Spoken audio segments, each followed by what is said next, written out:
Hey guys, welcome back to our நம்ம குரல் 360. இன்றைக்கி இந்த வீடியோ எதை பற்றினது பார்த்தீங்கன்னா, டிவிகே மாநாடு, அதாவது தமிழக வெற்றி கழகத்தோட 2வது மாநில மாநாடு இன்றைக்கி மதுரையில் பாரவாதியில் வந்து சிறப்பாக சூப்பராக நடந்து முடிஞ்சிருக்கு. அதை பற்றின ஒரு ஃபுல் எக்ஸ்ப்ளனேஷன் வீடியோ தான் இது. என்ன நடந்திருக்கு, எப்படி ஆரம்பிச்சிச்சு இந்த மாநாடோட வேலை அப்படிங்கிற ஃபுல்லாக A to Z வந்துட்டு இந்த வீடியோவில் பார்க்க போகிறோம். ரொம்ப நேரம்லாம் பேச போகிறதில்ல, ஜஸ்ட் 3 to 4 மினிட்ஸ் தான் இந்த வீடியோ ஸ்கிப் பண்ணாமல் பாருங்கள். நம்ம குரல் 360 சப்ஸ்கிரைப் பண்ணி சப்போர்ட் பண்ணிங்கன்னா மட்டும்தான் எங்களுக்கு வந்து இந்த மாதிரி வீடியோஸ் நம்ம போடுறதுக்கு மோட்டிவேஷனாக இருக்கும். ஸோ நம்ம குரல் 360 வீடியோ வந்து சப்ஸ்கிரைப் பண்ணி வச்சுக்கோங்க. வாங்க வீடியோக்குள்ளே போகலாம். ஃபஸ்ட்டு இப்போ என்னென்னு பார்த்தீங்கன்னா, 2 மாதத்துக்கு முன்னாடியிலேருந்தே இந்த டிவிகே மாநாட்டுக்கான வேலை வந்து மதுரையில் இருக்கக்கூடிய பாரவத்தி அப்படிங்கிற பிளேஸில் வந்துட்டு ஆரம்பிச்சிருந்தாங்க. நமக்கு போன வருஷம் தெரியும், சென்னையில் வந்து விக்கிரவாண்டியில் வந்துட்டு மாநாடு நடத்தியிருந்தாங்க. டிவிகேயோட முதல் மாநில மாநாடு அங்கே வந்துட்டு. ஆனால் இப்போ வந்து என்ன பெரிய அரச புரசலான பேச்சு என்னென்னா, சென்னையில் வந்து ரசிகர் பட்டாளம் வந்து விஜய்க்கு அதிகமாக இருக்குது. ஸோ அங்கே நடத்தினா வந்து கூட்டம் அதிகமாக வரும்னு தெரிஞ்சு தான் நடத்தியிருந்தாங்க. நீங்கள் வந்து இதுவே சவுத் சைடு போனீங்கன்னா வந்துட்டு விஜய்க்கு வந்து கூட்டமே சேராது அப்படின்னு பெரிய பேச்சு போயிட்டு இருந்த வேலையில், அதாவது சவுத் சைடு நடத்துனீங்கன்னா வந்துட்டு விஜய்க்கு கூட்டம் சேராது அப்படின்னு பல வாக்கில் பேச்சு போயிட்டு இருந்துச்சு. அதெல்லாம் காரணம் காட்டி தான் மதுரையை சூஸ் பண்ணியிருந்தாங்க. எதுக்கு மதுரைன்னு பார்த்தீங்கன்னா, இந்த மாதிரிலாம் சொல்லி தான் மதுரையை சூஸ் பண்ணியிருந்தாங்க.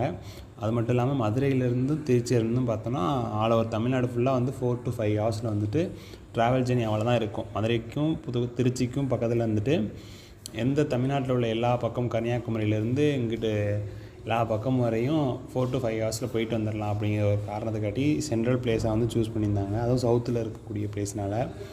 அது மட்டும் இல்லாமல் இந்த மதுரையில் நடத்தின மாநாட்டில் வந்து நேற்று பார்த்தோம், அந்த கொடி கம்பை சரிஞ்சு காரு நஞ்சு போனது, ஒரு பேனர் வைக்கும் போது எலக்ட்ரிக்கல் லைனில் பட்டு ஒரு பையன் உயிரிழந்து போனது. அதை தாண்டி இன்றைக்கி மாநாடு நடக்கிறது, இன்றைக்கி வந்து ஒரு 2 உயிர் பறி போயிருக்கு. உண்மையிலே வந்துட்டு மாநாடு நடந்தது ஒரு நல்ல விஷயங்க. அதை தாண்டி இதில் ஒரு 2 உயிர் பறி போயிருக்கு வந்து ரொம்ப வருத்தப்படக்கூடிய விஷயந்தான் அது பிரபாகரன், சென்னை ஊரை பக்கத்தை சேர்ந்த பிரபாகரங்கிற ஒருத்தர் வந்து 33 வயசு. அவர் வந்து அங்கே கொஞ்சம் உடம்பு சரியில்லாமல் போய் இறந்து போயிட்டு தான் சொல்கிறாங்க.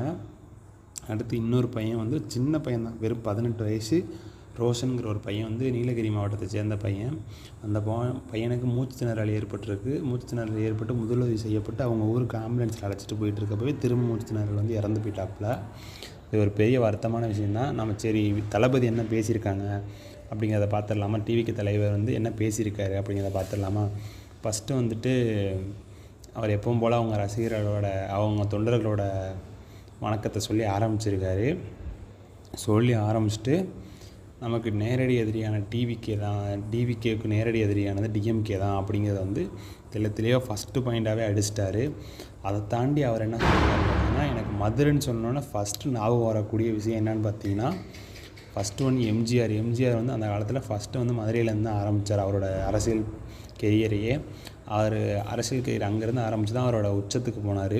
ஸோ அதை ஒன்று சொல்லி அடுத்த பாயிண்ட்டாக வந்துட்டு கேப்டன் விஜயகாந்த் வந்துட்டு என்னை வளர்த்து விட்டதில் முதல் ஆள் அவர் தான் அப்படிங்கிற மாதிரி சொல்லியிருந்தார். நமக்கே தெரியும், அவர் வந்து கேப்டன் விஜயகாந்தோட சேர்ந்து நடித்து தான் இவ்வளோ பெரிய கெரியருக்கே வந்திருக்காரு அப்படிங்கிறது. ஸோ அதை வந்து அவர் இண்டிகேட் பண்ணியிருந்தார் அந்த பிளேஸில்.